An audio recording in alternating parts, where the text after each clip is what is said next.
Videos ഇടാൻ തുടങ്ങിയപ്പോൾ comment box full തിരക്കി ഇങ്ങനെ ബ്ലോക്ക് ആയി. ഐഫോണിന്റെ അടവ്, ലാപ്ടോപ്പിന്റെ അടവ്, ഇതിന്റെ അടവ് 18 അടവും കഴിഞ്ഞ് നമ്മളിങ്ങനെ നാട്ടുകാരെ കുറിച്ച് അറിയണമെങ്കിൽ ഒരു സ്റ്റാൻഡപ്പ് കൊമേഡിയൻ ആണ് മുമ്പിലിരിക്കുന്നത്. എല്ലാം കൂടെ കേട്ടിട്ട് ഞാൻ ഒരു ദിവസം പോലീസ് സ്റ്റേഷനിൽ വരെ പോയി. മോഹൻലാലിനും മമ്മൂട്ടിക്കും വരെ തെറി വിളിക്കുന്നില്ലേ ആൾക്കാർ. നമ്മുടെ കാർത്തിക് സൂര്യ ചേട്ടൻ അവിടെ ഉണ്ടായിരുന്നു. ചേട്ടൻ പറഞ്ഞു ഇവരൊക്കെ എന്നെ ഫോളോ ചെയ്യുന്ന സമയം വരും, രാത്രിയൊക്കെ വീഡിയോ എടുക്കണം, റൂമിൽ നോക്കുമ്പോൾ എന്നെ കാണാനുണ്ടാവും. എനിക്ക് ഈ വീഡിയോസിലൊക്കെ കാണുമ്പോൾ ശരിക്കും നിങ്ങൾ അത്രയും അപകടം നിറഞ്ഞൊരു മേഖലയിലാണ് ഇവിടെ ഒരു എറണാകുളത്ത് ഒരു ആന സ്നേഹിക്കുന്നു കുഞ്ഞു കുഞ്ഞു ചലച്ചിത്രത്തിലൂടെ തുടങ്ങിയത്. പക്ഷെ എനിക്ക് ഒരു മാറ്റം വന്നത്. ഹലോ നമസ്കാരം. ഇന്ന് നമ്മോടൊപ്പം ഉള്ളത് ഒരു പ്രത്യേക തരത്തിലുള്ള അതിഥിയാണ് Anix Devasya. Anix, welcome to inframe media. അതെ, പറഞ്ഞോളൂ. പറയൂ, എന്തൊക്കെയുണ്ട് വിശേഷം? സുഖമായിട്ടിരിക്കുന്നു. ഡെയിലി വീഡിയോസ് ഒക്കെ അപ്ലോഡ് ചെയ്ത് പോകുന്നു. ഇതാണ് ഇപ്പൊ നമ്മുടെ പണി. എല്ലാ ദിവസവും വീഡിയോ മുടക്കാതെ ഇടുക, ആൾക്കാരിലേക്ക് എത്തിക്കുക. അനിക്സ് ഒരു വ്ലോഗറാണ്. അതെ, നമ്മൾ തമ്മിൽ പണ്ടേ പരിചയമുള്ളവരാണ്. അതെ അതെ, ഞങ്ങളൊരു ചാനലിൽ ഒരുമിച്ച് പെർഫോം ചെയ്തിട്ടുള്ള ആൾക്കാരാണ്. ഒരു സ്റ്റാൻഡപ്പ് കൊമേഡിയൻ ആണ് മുമ്പിലിരിക്കുന്നത്. സ്റ്റാൻഡപ്പ് കോമഡി രണ്ടുപേരും. അങ്ങനെയാണ് എങ്ങനെയാണ് ഈ വ്ളോഗൊക്കെ ചെയ്യാന്ന് പറയുമ്പോൾ അനിക്സിന്റെ വ്ളോഗ് ഞാൻ മെയിൻലി നോക്കുമ്പോൾ ഹലോ ഗൈസ് നമ്മളിപ്പോ രാത്രി പോയിക്കൊണ്ടിരിക്കുന്നത് അവിടെ കാട്ടാൻ ഇറങ്ങിയിട്ടുണ്ട്, ഈ ഒരു സാധനമാണ്.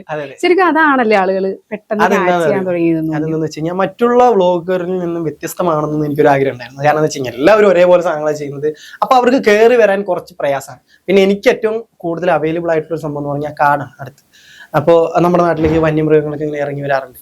അപ്പൊ എന്തുകൊണ്ട് എനിക്കത്, അതായത് നമ്മുടെ പറമ്പിൽ കൃഷി ചെയ്തിട്ട് എടുക്കുക എന്ന് പറഞ്ഞാൽ ഭയങ്കര ടാസ്ക്കാണ്. പക്ഷെ ഇതെന്തുകൊണ്ട് എനിക്ക് പുറത്തുള്ള ആൾക്കാരെ കാണിച്ചുകൂടാ, അതും എന്റർടൈനിങ് ആയിട്ടുള്ള രീതിയിൽ എങ്ങനെ നമുക്ക് ആൾക്കാരെ കാണിച്ചുകൂടാന്ന് ഒരു തോന്നലൊന്നും. അങ്ങനെ എനിക്ക് പിന്നെ പണ്ട് മുതലേ വ്ളോഗർ ആവുന്നതിന് മുമ്പേ വീഡിയോ എടുത്തതിന് പുറകെ നടക്കലാണ് ഒരു ഇൻട്രസ്റ്റഡ് ആണ്. അപ്പോൾ എന്നാ പിന്നെ ഇത് നാട്ടുകാരെയും കൂടെ കാണിക്കാന്ന് വിചാരിച്ചു. അങ്ങനെ വീഡിയോ എടുക്കാൻ തുടങ്ങി. അപ്പൊ ആൾക്കാർക്ക് ഇതിലേക്ക് കുറച്ചുകൂടെ ഇത് കൊള്ളാം എന്നുള്ളൊരു സാധനം വരും. അപ്പൊ ഞാൻ പിന്നീട് ഇങ്ങനെ ക്രിയേറ്റ് ചെയ്ത് ആ ഒരു രീതിയിൽ കുറെ വീഡിയോസ് കൂടുതൽ ആളുകൾ ശ്രദ്ധിക്കാൻ തുടങ്ങിയത് ഈ ടൈപ്പ് വീഡിയോ ആണ്. അപ്പൊ അതിനു മുൻപ് ചെടി നടല്, ചെറിയ ചെറിയ ചലഞ്ചസ് ചെയ്യുന്നുണ്ട്. പക്ഷെ എന്തൊന്ന് ഇതാണ് കുറച്ചും കൂടെ ആൾക്കാരിലേക്ക് ഇൻട്രസ്റ്റഡ് ആയിട്ടുള്ള ഒരു സാധനം. പിന്നെ പിള്ളേരൊക്കെ, അതായത് നമ്മൾ വെച്ച് കഴിഞ്ഞാല് ഒരു വീഡിയോ ഫുൾ ആയിട്ട് അവിടെ തീർക്കത്തില്ല. അതായത് നമ്മളിങ്ങനെ കണ്ടിന്യൂസ് ആയിട്ട് ഇങ്ങനെ പൊക്കോണ്ടിരിക്കും. അടുത്തത്, അതായത് ഇവിടെ എത്തിയിട്ട് ഇന്നൊരു പീക്ക് ടൈം എത്തുമ്പോൾ നമ്മൾ അവിടെ വെച്ച് ആ വീഡിയോ നിർത്തും. അതായത് ഇന്നത്തെ കുറെ കാഴ്ചകൾ കണ്ടിട്ടുണ്ടാവും, നാളെ എന്തായിരിക്കും എന്ന് അറിയാൻ വേണ്ടിയിട്ട് ഇവർക്കൊരു ആകാംക്ഷ ഉണ്ടാവും. അപ്പൊ അങ്ങനെയാണ് നമ്മൾക്ക് കൂടുതലായിട്ട് ആൾക്കാർ വീണ്ടും ഒരു സീരീസ് കൊടുക്കൂല. ഒരു കാര്യം പറയാം, നമ്മൾ ഇത്രയും രാത്രി 2 മണിക്ക് 1 മണിക്ക് ഒക്കെ പോയി കഷ്ടപ്പെട്ട് വീഡിയോസ് എടുത്തു കഴിഞ്ഞതിന് ശേഷം അത് ഒറ്റ വീഡിയോയിൽ ഇട്ട് തീർത്ത് കഴിയുമ്പോൾ അവരത് കണ്ടു, ഭയങ്കരമായിട്ട് എൻജോയ് ചെയ്തു, അവർ ലൈക്ക് ചെയ്തു, അവർ പോയി ഫോളോ ചെയ്യില്ല. അപ്പൊ നമ്മളൊരു ക്രിയേറ്റർ ആണല്ലോ, നമുക്ക് ഫോളോവേഴ്സ് എന്തായാലും വേണം. അപ്പൊ നമ്മൾ എന്ത് ചെയ്യും, നല്ലൊരു പീക്ക് ടൈം എത്തുമ്പോൾ ബാക്കി നാളെ കാണിക്കാം. കാരണം ഇത്രയും ഒരു 1.5 മിനിറ്റ് ആണ് അതിന്റെ, ആ ഒരു മിനിറ്റ് നമ്മൾ കാണിച്ചു കഴിഞ്ഞു, ഇനി എല്ലാം കൂടി ഇപ്പൊ കൊടുത്തിട്ടില്ല. അപ്പൊ നല്ലൊരു സമയമാകുമ്പോൾ നമ്മൾ ബാക്കി നാളെ കാണിക്കാനാവും. അപ്പൊ ആൾക്കാർക്ക് അത് കാണണം എന്നുള്ളൊരു ഇൻട്രസ്റ്റ് ആവും, അവർ ഫോളോ ചെയ്യും. നെക്സ്റ്റ് അപ്പൊ നമ്മൾ എന്ത് ചെയ്യും, നാളേക്കുള്ളതും അത്ര നല്ല വീഡിയോസ് ആയിരിക്കണം. അല്ലാതെ വെറുതെ ആൾക്കാരെ പറ്റിക്കുക എന്നുള്ള രീതിയിൽ നാളെ ഇന്നത് എന്ന് പറയാൻ കാണിക്കില്ല. നാളെ കാണിക്കുന്നത് അവരെ എന്റർടൈൻമെന്റ് ആയിരിക്കണം, മറ്റന്നാൾ കാണിക്കുന്നതും അടിപൊളിയായിരിക്കണം. ഡെയിലി നമ്മൾ അവർക്ക് ഇഷ്ടപ്പെടുന്ന രീതിയിലുള്ള സാധനങ്ങൾ ഇങ്ങനെ കൊടുത്തോണ്ടേയിരിക്കണം. അതാണ് നമ്മുടെ മുമ്പിൽ ഏറ്റവും വലിയ ടാസ്ക്. അത് നമുക്ക് കൊടുക്കാനായിട്ട് ഇപ്പൊ സാധിക്കുന്നുണ്ട്. അതുകൊണ്ട് തന്നെ ആൾക്കാർ നല്ല വ്യൂവേഴ്സും ഉണ്ട്. ഇതിപ്പം നമ്മള് ഫസ്റ്റ് വ്ലോഗ് സ്റ്റാർട്ട് ചെയ്യുമ്പോൾ തന്നെ നമ്മളെ കളിയാക്കാൻ വേണ്ടിയിട്ട് ഒത്തിരി പേരുണ്ടാവും. എങ്ങനെയായിരുന്നു അത്? പാലക്കാട് ഒരു നാട്ടിൻപുറം, ആ ഒരു ഇതിന്ന് വന്നപ്പോ എന്തായിരുന്നു? അതായത് ഞാൻ ആദ്യം വീഡിയോസ് ഇടാൻ തുടങ്ങിയ സമയത്ത് ഇപ്പൊ ഈ കിടക്കുന്ന മാല എന്ന് പറഞ്ഞാല് സ്വർണ്ണമാലയല്ല കേട്ടോ, ഇതുപോലെ എനിക്കൊരു മാല ഉണ്ടായിരുന്നു. അപ്പം ആദ്യമായിട്ട് വീഡിയോ ഇടുന്ന സമയത്ത് നമുക്ക് നല്ല ക്വാളിറ്റി കൊടുക്കണം, എന്നാൽ മാത്രമാണ് ആൾക്കാർ ശ്രദ്ധിക്കുകയുള്ളൂ.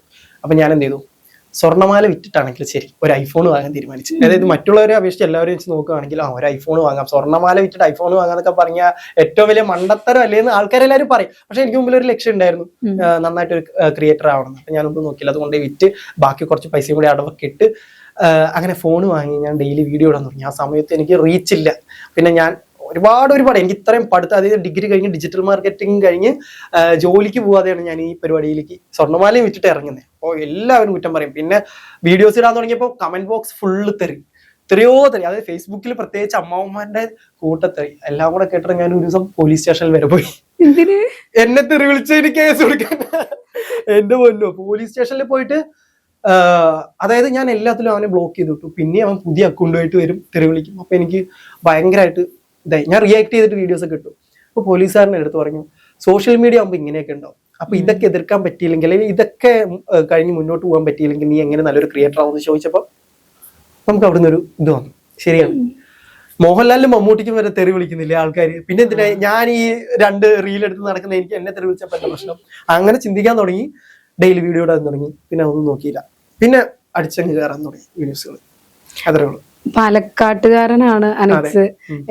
പാലക്കാട്ടുകാരുടെ MLA രമേശ് പിഷാരടിയുടെ രമേശ് ചേട്ടന്റെ ഷോയിലൂടെയാണ് ഒരു ക്യാമറയ്ക്ക് മുന്നിൽ അനക്സ് ആദ്യമായിട്ട് വന്നതാണോ? ഞാൻ വേറൊരു ചാനൽ, ഒരു ചാനൽ ഉണ്ടായിരുന്നു, അതില് സ്കിറ്റ് ചെയ്യുമായിരുന്നു. ആ സമയത്ത് നമ്മുടെ കാർത്തിക് സൂര്യ ചേട്ടൻ അവിടെ ഉണ്ടായിരുന്നു. ചേട്ടൻ പറഞ്ഞു, എടാ നീ എന്താ പറയാ, സ്കിറ്റ് ചെയ്യുന്നതിനേക്കാൾ നന്നായിട്ട് ഞാൻ അവിടെ വർത്താനം പറയുന്നു, അപ്പൊ നിനക്ക് സ്റ്റാൻഡപ്പ് ചെയ്തൂടെ എന്ന് പറഞ്ഞപ്പോൾ എനിക്ക് നല്ലതായിട്ട് മനസ്സിൽ ചിന്തിക്കാൻ തുടങ്ങി. ഓക്കെ, ഞാൻ സ്റ്റാൻഡപ്പ് ചെയ്ത് എങ്ങനെ ഉണ്ടാവും. അങ്ങനെയാണ് ഞാൻ ഫസ്റ്റ് ആയിട്ട് നമ്മുടെ രമേശ് ചേട്ടന്റെ ഷോയിലേക്ക് കടന്നു വരുന്നത്, സ്റ്റാൻഡപ്പിലൂടെ കടന്നു വരുന്നത്. അതിനകത്ത് നമുക്ക് ഫസ്റ്റ് അടിക്കാനും പറ്റി, നന്നായിട്ട് പെർഫോം ചെയ്ത് അതിനകത്ത് ഫസ്റ്റ് കിട്ടുകയും ചെയ്തു. അപ്പോൾ പിന്നീടാണ് ഞാൻ ഫുള്ളായിട്ട് സ്റ്റാൻഡപ്പിലേക്ക് വരുന്നത്. പിന്നീട് നമ്മുടെ രമേശ് ചേട്ടൻ MLA ആയിട്ട് പാലക്കാടും വന്നു, അവിടെ വെച്ച് കാണാനും അവിടെ വെച്ചൊരു ഇന്റർവ്യൂ എടുക്കാനും എല്ലാത്തിനും പറ്റി. ജയിച്ചു, നല്ലൊരു MLA ആയി. ഇപ്പൊ അനക്സിന് ആൾക്കാര് ഐഡന്റിഫൈ ചെയ്യുന്നില്ലേ? അപ്പൊ ഇങ്ങനെ വന്ന് സംസാരിക്കുകയൊക്കെ ചെയ്യും. അതെ അതെ, അതായത് ഒരുപാട് ആൾക്കാർ വന്നിട്ട് ഫോട്ടോ എടുക്കൊപ്പം വന്നിട്ട് പേരൊക്കെ ചോദിക്കുമ്പോൾ എല്ലാവർക്കും ഒരു കൈ കാണിക്കും. പിന്നെ കുറച്ച് പേരുണ്ട് കേട്ടോ, ഇവര് നമ്മളെ അവിടുന്ന് നോക്കും. അപ്പൊ നമ്മളെ സംബന്ധിച്ചോളം അവർ അപരിചിതരാണ് അല്ലെ, അവർക്ക് എന്ന് പറഞ്ഞാല് നമ്മളെപ്പോഴും കാണുന്ന ആൾക്കാരാണ്. അപ്പൊ അവരിങ്ങനെ നോക്കും, അവരുടെ മുഖത്ത് എക്സ്പ്രഷൻ ഒന്നും ഉണ്ടാവില്ല. അപ്പൊ ഞാനും അവരെ നോക്കുമ്പോൾ ഞാൻ കുറച്ച് അറിയാത്ത ആൾക്കാരുമായിട്ട് പെട്ടെന്ന് ഇന്ററാക്ട് ആവത്തില്ല, സംസാരിച്ചു കഴിഞ്ഞാൽ ഓക്കെയാണ്. അപ്പൊ ഇവര് വന്നിട്ട് ഇങ്ങനെ നോക്കും. അപ്പൊ ഞാൻ തിരിച്ചു ഒന്നും അറിയാത്ത പോലെ, ഇവരിപ്പോ എന്നെ അറിഞ്ഞിട്ടായിരിക്കോ നോക്കണത്, ആ ഒരു ചിന്ത ഞാൻ വരും. അപ്പൊ ഞാൻ മൈൻഡ് ചെയ്തില്ല, ഞാൻ ഇങ്ങനെ വലിയ കാര്യത്തിൽ നിൽക്കും. എന്നിട്ട് ഇവരങ്ങ് പോകും. കുറച്ച് കഴിയുമ്പോൾ കമന്റിൽ വരും, ഞാൻ ചേട്ടനെ കണ്ടായിരുന്നു, ചേട്ടന് ഭയങ്കര ജാടയാണ്, ചേട്ടൻ മൈൻഡ് ചെയ്തില്ല, ഈ ഒരു സാധനം വരും. അപ്പൊ ഞാൻ അവർക്ക് എല്ലാവരോടും എനിക്ക് പറയാനുള്ളത് ഇതാണ്, എന്നെ കണ്ടു കഴിഞ്ഞാൽ എന്നോട് സംസാരിക്കണമെങ്കിൽ ധൈര്യമായിട്ട് വന്ന് സംസാരിക്കും. അല്ലാണ്ട് ജസ്റ്റ് വന്നിട്ട് കമന്റ് ബോക്സിൽ വന്നിട്ട് ഞാൻ ജാടയെന്നൊക്കെ പറയുമ്പോൾ നമുക്ക് അവരെ അറിയാത്തോണ്ടാണല്ലോ.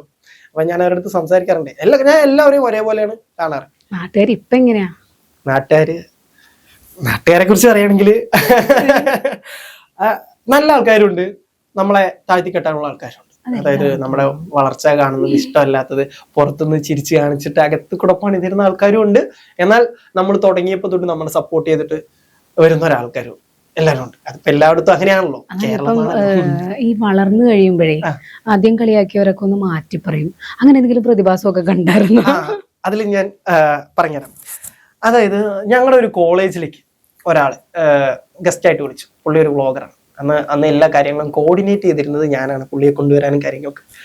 അന്ന് ഞാൻ പുള്ളിയോട്, അന്ന് ഞാൻ എവിടെ എത്തിയിട്ടില്ല, പുള്ളിയോട് ചോദിച്ചു, നല്ല കമ്പനിയാണ് ഞങ്ങൾ എല്ലാ കാര്യത്തിലും. ചേട്ടനോട് ചേട്ടൻ എന്നെ ഒന്ന് ഫോളോ ചെയ്യോ എന്നൊരു ചോദ്യം ചോദിച്ചു. അപ്പൊ ചേട്ടൻ മൈൻഡാക്കില്ല. ഓക്കെ, വലിയ ആളായിരിക്കും, മൈൻഡാക്കില്ല. അപ്പോൾ അതുപോലെ തന്നെ എൻ്റെ അടുത്ത വീട്ടിലൊരു പുള്ളിക്കാരനുണ്ട്. പുള്ളി എന്നെ അൺഫോളോ അടിച്ചു തുടങ്ങി. അതായത് വീഡിയോ ഒക്കെ ചെയ്ത് സെറ്റ് ആവാൻ തുടങ്ങി എന്ന് പറഞ്ഞപ്പോൾ പുള്ളി എന്നെ കുറച്ച് കഴിഞ്ഞപ്പോൾ അൺഫോളോ അടിച്ചു. അതെന്റെ ഫ്രണ്ടാണ്, ഞങ്ങൾ ഒരുമിച്ച് വളർന്ന ആളാ. അൺഫോളോ അടിച്ചു.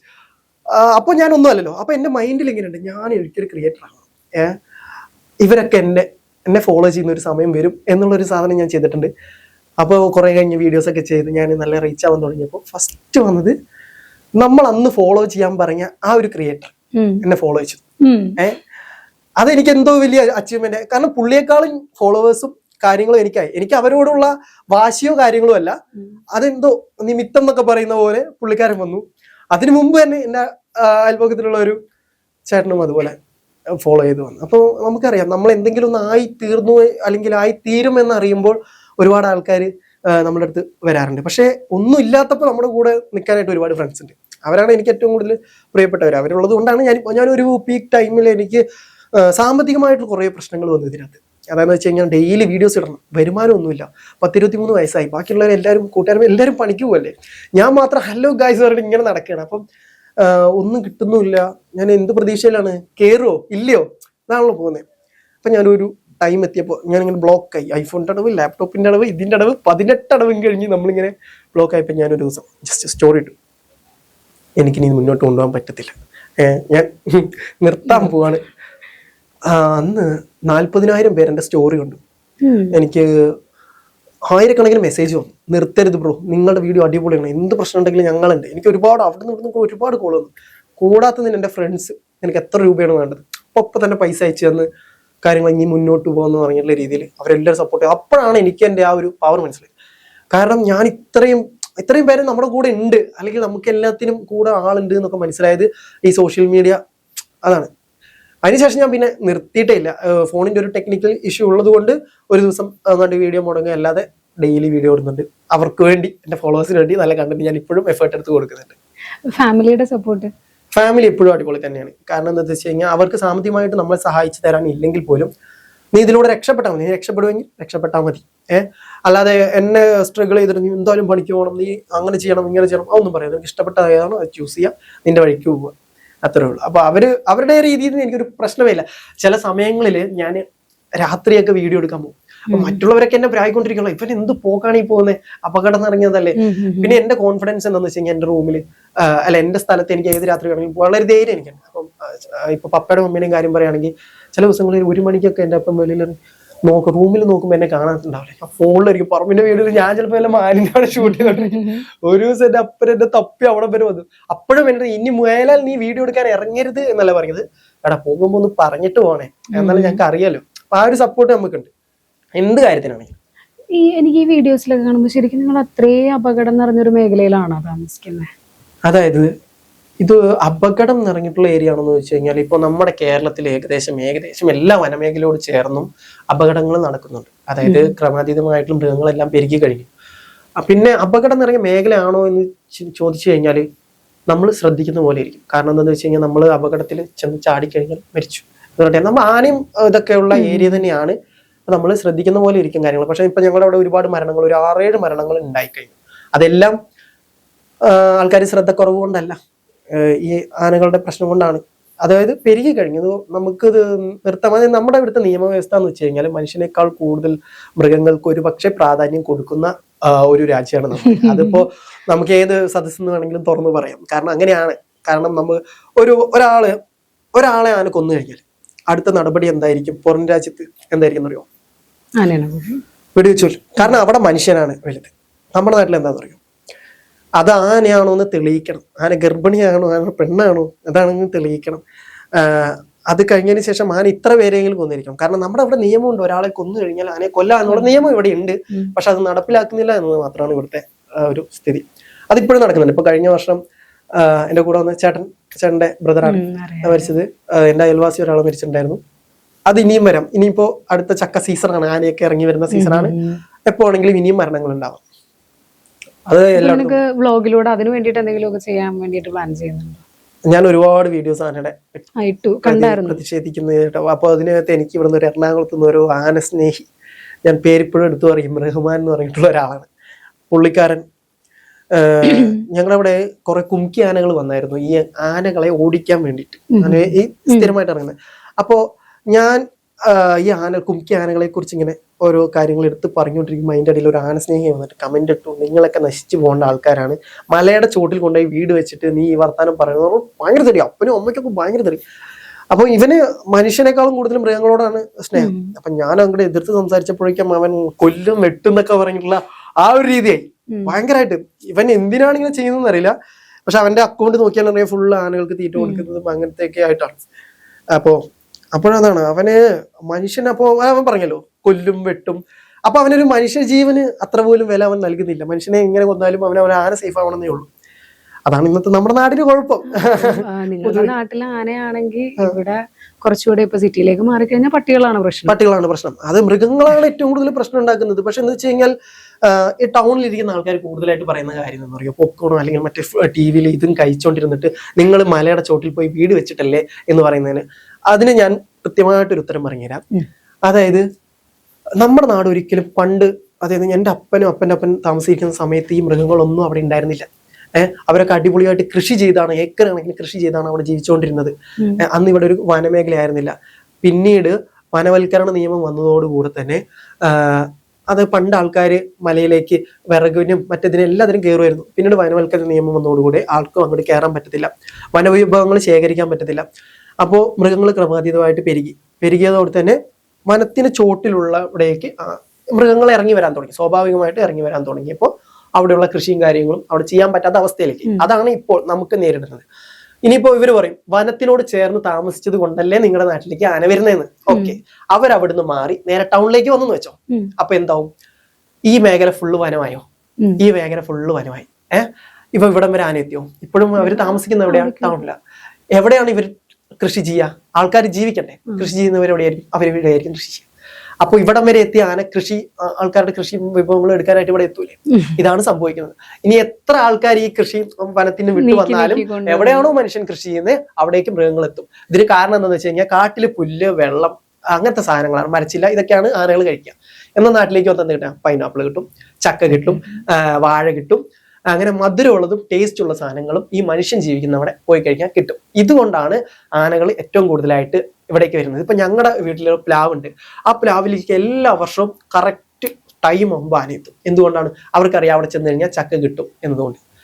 അല്ലാതെ ഇപ്പൊ ശരി, കാട്ടില് വെള്ളം ഇല്ലാത്ത കുറവുണ്ട്, തീറ്റ ഇല്ലാത്തതിന്റെ കുറവുണ്ട്, ഒക്കെയാണ്, എല്ലാം ഉണ്ട്. എന്നാൽ ഞങ്ങളുടെ ഈ വേനൽക്കാലത്ത് ഒരു ആന പോലും ഞങ്ങളുടെ നാട്ടിലേക്ക് ഇറങ്ങി വന്നിട്ടില്ല. ആനകൾ കാട്ടിൽ തീറ്റയും വെള്ളവും ഇല്ലാത്തത് കൊണ്ട് ആനകൾ വെള്ളമുള്ള വേറെ എവിടേക്കോ പോയി. ഇനി മഴക്കാലത്ത് ആണ് ഞങ്ങളുടെ അവിടേക്ക് വരുന്നത്. എന്തുകൊണ്ട്? കാട്ടിൽ വെള്ളവും തീറ്റയായി. അവർക്ക് വേണ്ടത് വെള്ളവും തീറ്റയല്ല, ഈ കൃഷി ചെയ്യുന്ന നല്ല സാധനങ്ങളാണ്. അതുകൊണ്ടാണ് കൂടുതൽ ആനകൾ നാട്ടിലേക്ക് വരുന്നതിന്റെ പ്രധാന കാരണമെന്ന് ഞാൻ വ്യക്തിപരമായിട്ട് എന്റെ ജീവിതത്തിൽ ഞാൻ മനസ്സിലാക്കിയത്. അതിന് പലർക്കും പല അഭിപ്രായ വ്യത്യാസങ്ങൾ ഉണ്ടായേക്കാം. പക്ഷെ ഞങ്ങളുടെ നാട്ടിൽ ഇതാണ് സംഭവിക്കുന്നത്. അപ്പോ ഈ പറയുന്ന എല്ലാവർക്കും വേണ്ടിയിട്ട് ഞാൻ വിശദീകരിച്ച് തന്നേ ഉള്ളൂ. കുറ്റം പറയുന്നവർക്ക് അറിയില്ല എന്താണ് സംഭവിച്ചുകൊണ്ടിരിക്കുന്നത്. ഇവിടെ നിന്ന് തോണ്ടിക്കൊണ്ട് പറയാൻ പറ്റില്ല. എന്താണ് ഇനിയിപ്പോ നെക്സ്റ്റ് പ്ലാൻ? നിനക്ക് ഈ ഒരു വ്ലോഗായിട്ട് തന്നെ മുന്നോട്ട് പോകാനാണോ, അതോ ഈ കലാപരമായിട്ടുള്ള കുറച്ച് സംഭവങ്ങളൊക്കെ ഇല്ലേ നമ്മുടെ ഉള്ളില്, അതിനെ ഇപ്പൊ എന്തായാലും കുറച്ചൊന്ന് മാറ്റി വെച്ചേക്കുവാണോ? അതായത് ഞാൻ ചാനൽ തുടങ്ങി. ഞാൻ ഏകദേശം ചാനൽ കയറിയിട്ട് 11-12 മാസം, ഒരു കൊല്ലം ആവാനായി. അപ്പം എന്തുകൊണ്ടാണ് മാറ്റി വെച്ചെന്ന് പറഞ്ഞാൽ ഞാനൊരു കാര്യത്തിലേക്ക് ഇറങ്ങിക്കഴിഞ്ഞു. അതായത് വ്ളോഗർ എന്നുള്ള രീതിയിൽ എന്റെ ജീവിതം, എന്റെ മാലിയും കാര്യങ്ങളും എല്ലാം വിട്ട് ജീവിതത്തിലേക്ക് ഞാൻ ഇറങ്ങിക്കഴിഞ്ഞു. അപ്പം ഈ ഒരു ചാനലിന് ഒരു നിലയ്ക്ക് എത്തുന്നവരെ ഞാൻ ഇതിൽ വർക്ക് ചെയ്താൽ മാത്രമാണ് എനിക്ക് അതിലൊരു റിസൾട്ട് ഉണ്ടാക്കാൻ പറ്റുള്ളൂ. അതുകൊണ്ട് മാത്രം ഞാൻ എൻ്റെ ഈ ഒരു വർഷക്കാലം, അടുത്ത മാസം 10-ാം തീയതി ആകുമ്പോഴാണ് എൻ്റെ വീഡിയോയുടെ ഒരു വർഷമാകുന്നത്. അപ്പം അതുവരെ ഞാൻ ചാനൽ ഇപ്പോൾ 100K ക്രോസ് ചെയ്തു. ഇൻസ്റ്റഗ്രാം, ഫേസ്ബുക്ക് എല്ലാം നമ്മളൊരു ലെവലെത്തി.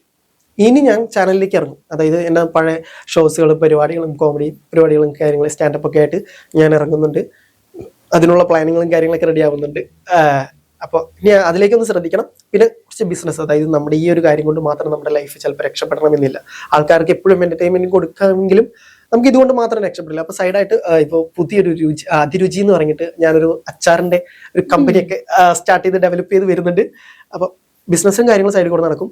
വ്ളോഗ് ഇങ്ങനെ പോകും. സൈഡായിട്ട് നമ്മളെ കലാപരമായിട്ടുള്ള കാര്യങ്ങൾ നമ്മൾ ഒരിക്കലും മുടക്കാൻ പാടില്ലല്ലോ, അതെന്തായാലും ഉണ്ടാവും. അങ്ങനെയാണ് ഇനിയുള്ള പ്ലാൻ. ഇപ്പം അനക്സ് സ്റ്റാർട്ട് ചെയ്തത് കുറച്ച് കുഞ്ഞു കുഞ്ഞു വ്ളോഗ്സ്, കടയിൽ പോയി ഫുഡ് കഴിക്കുന്നു, ഒരു കടയിൽ പോയിട്ട് അവിടെ ജോലി ചെയ്ത് കാണിക്കുന്നു, അങ്ങനെയുള്ള കുഞ്ഞു കുഞ്ഞു ചലഞ്ചസിലൂടെ തുടങ്ങിയത്. പക്ഷെ എനിക്ക് ഒരു മാറ്റം വന്നത് ഈ ഒരു കാടുമായും ആനയുമായി ബന്ധപ്പെട്ടുള്ള വീഡിയോസ് വന്നു കഴിഞ്ഞപ്പോഴാണ് അനക്സിനെ കുറച്ചുകൂടെ ആളുകൾ കാണാൻ തുടങ്ങിയത്. അപ്പം എല്ലാവർക്കും ഉണ്ടാവില്ലേ ഒരു ടേണിംഗ് പോയിന്റ്, നമ്മുടെ ഫേവറേറ്റ്, അത് ഏതായിരുന്നു ആ വീഡിയോ? അങ്ങനെന്ന് വെച്ച് കഴിഞ്ഞാല് എന്താ പറയുക, നമ്മുടെ നാട്ടിൽ ആന ഇറങ്ങുന്ന ശല്യം ഏറ്റവും കൂടുതലായിരുന്നു. ആ സമയത്ത് നമ്മുടെ പ്രശ്നക്കാരനായിട്ടുള്ള ആനയെ ഒരു ദിവസം പിടികൂടാനായിട്ട് ഉത്തരവിടുകയും നമ്മുടെ കുംകി ആയിട്ടുള്ള ആനകൾ വന്നിട്ട് അവനെ ലോക്ക് ചെയ്യുകയും ചെയ്തു. അപ്പൊ ഈ സമയത്ത് ഞാൻ പള്ളിപ്പെരുന്നാളിന് പള്ളിയിൽ പോകാൻ റെഡിയായി നിൽക്കുകയാണ്. അപ്പൊ നമ്മുടെ അവിടെ ഏറ്റവും പ്രശ്നക്കാരനായിട്ടുള്ള PT7 എന്ന് പറയുന്ന ആനയെ പിടികൂടി അല്ലെങ്കിൽ ലോക്ക് ചെയ്തു എന്ന് അറിഞ്ഞപ്പോൾ നമുക്ക് പള്ളിയും വേണ്ട ഒന്നും വേണ്ട, പെരുന്നാൾ അടുത്ത വർഷം ഉണ്ടാവും, ഇതിനെ കാണണമെങ്കിൽ ഈ വർഷം പറ്റുള്ളൂ എന്ന് പറഞ്ഞിട്ട് ഞാൻ വേഗം റെഡിയായിട്ട് മലയുടെ സൈഡിലെത്തി. അപ്പൊ അവിടെ ഫുള്ള് പോലീസുകാരും ഫോറസ്റ്റുകാരൊക്കെ ഇങ്ങനെ വണങ്ങി നിൽക്കുകയാണ്. അങ്ങോട്ട് കയറാൻ പറ്റത്തില്ല. അപ്പൊ ഞാന് പശുക്കളെയൊക്കെ വളർത്തുന്ന ആളാണ്. അപ്പോൾ ഇതിന്റെ ഉള്ളിൽ പുല്ലരിയാനൊക്കെ ഞാൻ പോകാറുണ്ട്. അപ്പൊ ഇവർക്ക് ഈ വഴി അറിയത്തുള്ളൂ. ഞാൻ അപ്പുറത്തു കൂടെ ഞാൻ നേരെ അപ്പുറത്തു കൂടെ പോയി. അപ്പുറത്ത് കൂടെ ഓടിപ്പോയപ്പോഴേക്കും അവിടെയും കുറെ ആൾക്കാരൊക്കെ എത്തിയിട്ടുണ്ട്. അപ്പോൾ എൻ്റെ കൂടെ 24 ചാനൽ ന്യൂസുകാരൊക്കെ ഉണ്ടായിരുന്നു. ഞാൻ നേരെ അവിടെ പോയതും ഇവിടെ നിന്നൊന്നും കാണുന്നില്ല. അപ്പൊ അപ്പുറത്ത് ലോക്ക് ചെയ്തിട്ടുണ്ടെന്ന് പറയുന്നുണ്ട്. ഞാൻ വേഗം മരത്തിൽ കയറി, തേക്ക് മരത്തിൽ എന്തെങ്കിലും ഒരു ആൻഡ്രോയിഡ് പോകണ്ട. തേക്ക് മരത്തിന്റെ മുകളിൽ കയറിയപ്പോൾ നമ്മുടെ PT7 എന്ന ആനയെ കോന്നി സുരേന്ദ്രൻ, വിക്രമൻ, ഭരതൻ ഇവരൊക്കെ കൂടി വളഞ്ഞു നിന്നിട്ട് കുത്തി വണ്ടിയിലേക്ക് കയറ്റാൻ വേണ്ടിയിട്ടുള്ള ശ്രമത്തിലാണ്. എല്ലാവരും പാപ്പന്മാരും എല്ലാവരും കൂടെയുള്ള ശ്രമത്തിലാണ്. ഇത് ഞാൻ വീഡിയോ എടുത്തു. ഒരു പോർഷൻ എടുത്തപ്പോഴേക്കും പോലീസുകാരൻ എടുത്തിട്ട് ഇറങ്ങണമെന്ന് പറഞ്ഞിട്ട് വേഗം വന്ന് എന്നെ ഇറക്കി. ഞാൻ ഇറക്കിയതും താഴെ 24 ന്യൂസുകാരൊക്കെയാണ്. ബ്രോ വീഡിയോ ഒന്ന് കാണിച്ചു തരുമോ? വീഡിയോ കാണിച്ചു കൊടുത്തപ്പോൾ ഇത് ഞങ്ങൾക്കൊന്ന് ഷെയർ ചെയ്ത് തരുമോ, നമുക്ക് കാണിക്കാനാണെന്ന് പറയും. അങ്ങനെ ഞാൻ ആദ്യമായിട്ടാണ് TV-യിൽ ഒരു ന്യൂസിൽ, അതായത് നമ്മുടെ ചാനൽ ഷോയ്ക്ക് മുമ്പ് ന്യൂസിൽ ഇങ്ങനെ വന്നിട്ട് എന്നെ കുറിച്ച് ഇങ്ങനെ റിപ്പോർട്ട് ചെയ്ത് ഈ സാധനങ്ങളൊക്കെ കാണിച്ചു കൊടുത്തു. അത് കഴിഞ്ഞതിന് ശേഷം എനിക്ക് ഭയങ്കര പ്രൗഡ്, ഞാൻ എന്തോ വലിയ സംഭവം ചെയ്തു എന്നുള്ളൊരു സാധനത്തിലായി. ഞാൻ വേഗം പോലീസുകാർ അങ്ങോട്ട് പോയ സമയത്ത് പിന്നെയും വലിഞ്ഞു കയറി, മരത്തിൽ കയറി ഇത് ഫുള്ള് ഞാൻ ഷൂട്ട് ചെയ്തു. പക്ഷെ ഇത് മൊത്തം എനിക്ക് അങ്ങോട്ട് അയച്ചു കൊടുക്കാനായിട്ട് സാധിച്ചില്ല. ഇത് റേഞ്ചിന്റെ ഇഷ്യൂ ഉണ്ട് കാട്ടിനുള്ളിൽ. അപ്പൊ ഇത് മൊത്തം എന്റെ സേവ്ഡ് ആയിട്ട് ഇങ്ങനെ കിടക്കാണ്. പിന്നീട് ഒരു 2 വർഷം കഴിഞ്ഞപ്പോൾ ഈ ആനയെ പിടിച്ച് മെരുക്കി അതിനെ ധോണി എന്ന് പേരിട്ടു. നമ്മുടെ നാടിന്റെ എന്നെ കാവൽക്കാരനായിട്ട് പിന്നീട് ഞങ്ങളുടെ നാട്ടിലേക്ക് ഇറങ്ങുന്ന ആനകളെ ഓടിക്കാനായിട്ട് ഇവൻ മാസമായിട്ട് ഒരു വരവ് വന്നു. മനസ്സിലായോ? PT7 നാട്ടിലേക്ക് എത്തി. അപ്പോഴാണ് ഞാൻ ഈ വ്ളോഗും കാര്യങ്ങളൊക്കെ ചെയ്യാൻ തുടങ്ങുന്ന സമയം. ഈ സമയത്ത് ഞാൻ ഇങ്ങനെ ഷൂട്ട് ചെയ്തിട്ട് ഈ PT7ന്റെ കഥകൾ ഇങ്ങനെ ഇട്ടുകൊണ്ടിരുന്ന സമയത്ത് ആൾക്കാർ നന്നായിട്ട് കാണുന്നുണ്ട്. ആ സമയത്ത് ഞാൻ എന്ത് ചെയ്തു, എൻ്റെ ഈ പഴയ വീഡിയോ കിടക്കുന്നുണ്ടല്ലോ, ഞാൻ നേരെ ഈ ആനയെ പിടിച്ച സ്ഥലത്തേക്ക് നടന്നു പോയിട്ട് PT7 പിടിക്കുന്ന സ്ഥലം ഞാൻ കാണിച്ചു തരാമെന്ന് പറഞ്ഞിട്ട് ഞാൻ ഉള്ളിലേക്ക് നടന്ന് ഈ മരത്തിന്റെ മുകളിൽ വെച്ചാണ് ഞാൻ അന്ന് ഷൂട്ട് ചെയ്തത്. ആ ഷൂട്ട് ചെയ്ത എല്ലാ വീഡിയോസും എൻ്റെ കയ്യിലുണ്ട്. അത് കാണണമെങ്കിൽ നിങ്ങൾ ജസ്റ്റ് ഒന്ന് ഫോളോ ചെയ്തിട്ട് കമന്റ് ഇട്ടാൽ മതി എന്ന് പറഞ്ഞിട്ട് ഞാൻ അവിടെ നിർത്തി. അപ്പോൾ ആൾക്കാർക്ക് എന്തായി, ഞാൻ ഇത്രയും കാലം ബിൽഡ് ചെയ്ത് കൊണ്ടുവന്നത് എന്തായിരുന്നു, PT7 എന്ന ആന, അതിന്റെ ചരിത്രം, കാര്യങ്ങൾ ഇങ്ങനെ പൊയ്ക്കൊണ്ടിരിക്കുന്ന സമയത്ത് ഇതിനെ പിടിക്കുന്ന വീഡിയോ, അതായത് ഈ വീഡിയോ വേറെ ആരുടെ കയ്യിലും ഇല്ല, വേറെ മീഡിയ, കാരണം ഞാനത് പുറത്തു വിട്ടിട്ടുമില്ല. ഈ 2 വർഷം കഴിഞ്ഞിട്ട് ഞാൻ പുറത്തു വിട്ടിട്ടില്ല. അപ്പൊ ഞാൻ എന്ത് ചെയ്തു, ഇതിങ്ങനെ കാണിക്കാന്ന് പറഞ്ഞിട്ട് ഇട്ടപ്പോഴേക്കും അത് മില്യൺസ്, 2.7 മില്യൺ സംതിങ് കവർ ചെയ്ത്. അന്ന് 5000 ഫോളോവേഴ്സ് ഇത്രയേ ഉള്ളൂ എനിക്ക്. അന്നത്തെ ദിവസം വൈകുന്നേരം 10K കഴിഞ്ഞു. സെക്കൻഡ് ദിവസം അപ്പോഴേക്ക് 20K കഴിഞ്ഞു. 10K കേക്ക് സെലിബ്രേറ്റ് ചെയ്യുന്ന സമയത്ത് തന്നെ 20Kന്റെ അടുത്തേക്ക് എത്തിക്കൊണ്ടിരിക്കുന്നു. അപ്പോഴാണ് എൻ്റെ ജസ്റ്റിസ് ഫുള്ളായിട്ട് ഇങ്ങനെ ചേഞ്ച് ചെയ്തത്. പിന്നെ ഞാൻ ആ വീഡിയോ ഇട്ടു. അതേക്ക് ശേഷം 4 മില്യൺ ആൾക്കാരോളം സംതിങ് കയറി കണ്ടു, ഫോളോവേഴ്സ് വന്നു. പിന്നീട് ആ ലെവലിൽ ഇങ്ങനെ നമ്മൾ വീഡിയോ ഇട്ട് വന്നത്. അതാണ് നമ്മുടെ വഴിത്തിരിവെന്ന് പറയുന്നത്. നമ്മുടെ നാട്ടിൽ ഒരുപാട് പ്രശ്നം ഉണ്ടാക്കിയ ആനയാണെങ്കിൽ പോലും നമ്മുടെ സ്റ്റോറി ഭയങ്കരമായിട്ട് ആൾക്കാർക്ക് ഇഷ്ടപ്പെടുന്ന രീതിയിലേക്ക് പോയപ്പോൾ ഈ അരിക്കൊമ്പൻ മോഡൽ എന്നൊക്കെ പറയുന്ന പോലെ എനിക്ക് കുറെ ആൾക്കാർ മറ്റേ PT7ന്റെ വീഡിയോ ഇട്ട ചേട്ടനല്ലേ, ആ ഒരു സാധനത്തിലാണ് എന്നെ ആൾക്കാർ കൂടുതലായിട്ട് ഇപ്പോഴും പല സ്ഥലങ്ങളിലും മറ്റേ ആനയുടെ ഒക്കെ വീഡിയോ എടുത്ത ചേട്ടനല്ലേ, ആ ഒരു സാധനമാണ് കിട്ടാറ്. കാട്ടില് വീഡിയോ, ഇപ്പം എന്റെ മോൻ എന്റെ വീഡിയോസ് കാണുന്നു, അപ്പൊ പറയും കാട്ടില് മറ്റേ വീഡിയോ നമ്മുടെ കൂട്ടുകാരനാ. അതാണ് ഈ കുട്ടികൾ പോലും കാണുന്നുണ്ടിരുന്നുണ്ട്. എന്തായത് നമ്മുടെ അമൃത TV-യിൽ ഗ്രൂമറായ രതീഷ് കാരേക്കാട് സാറിന്റെ മക്കളൊക്കെ എന്റെ വീഡിയോ ഇരുന്ന് കാണുന്നൊക്കെ പുള്ളി വീഡിയോ എടുത്ത് അയച്ചു തരുമായിരുന്നു. വീട്ടിലും അതെ ഇരുന്നുകൊണ്ട് ഇങ്ങനെ യൂട്യൂബില് കാണുന്നുണ്ട്. അമ്മയുടെ കൂട്ടുകാരുടെ മഞ്ജു ചേച്ചി ഇല്ലേ, ബമ്പർച്ചിരിയിൽ മഞ്ജു ചേച്ചി ഒരു ദിവസം എന്റെ വീഡിയോ കണ്ടിട്ടുണ്ടായിരുന്നു. എന്നിട്ട് അടിപൊളിയായിരുന്നു എന്നൊക്കെ ഫ്ലോറിൽ നിന്ന് സംസാരിച്ച് അതെന്റെ അടുത്ത് പറഞ്ഞായിരുന്നു നമ്മുടെ ബമ്പർച്ചിരിത്തെ ചേട്ടന്മാരൊക്കെ. അപ്പൊ മൊത്തത്തിൽ ആൾക്കാരൊക്കെ കാണുന്നുണ്ടെന്ന് അറിയുമ്പോൾ വളരെയധികം സന്തോഷം.